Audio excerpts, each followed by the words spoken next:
তসলি এই নে ভাত খা। নিয়ে যান ভাবি, ভাত আমি খাম না। এবার না খাই আর কয়দিন বাঁচবি? তোর ভাই তো মাইনে নিব না, তার বদল তুই পলায়া যা।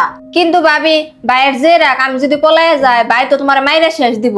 এটা নিয়ে তোর কিন্তু টেনশন করা লাগবে না, আমি তোর বাইক সামলাই নিমুনি। ঠিক আছে ভাবি।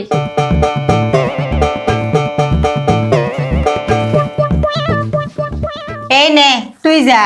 ভাবি, ভাইয়ের খেয়াল রাখেন। ওইটা নিয়ে তোর কিন্তু টেনশন করা লাগবে না, তুই তাড়াতাড়ি যা।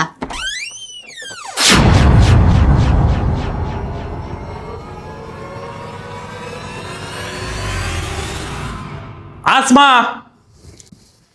তসলিকো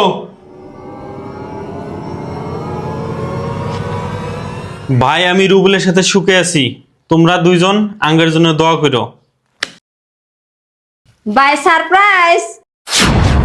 এরম সারপ্রাইজ জানি আর আমি কোনোদিন পাই না, নালি দুইটাকে কাইটে নদীতে বাসায় দেবো। ঘুরে লিখে তুই। আমি ফোন মাইরা কইলাম তুমি যে লোকেশন আইবার কইছো আমি হেনে আইছি, তুমি তাড়াতাড়ি আহো। আমি আসা হবো না গো, ধান কাটা কামলা দিছি।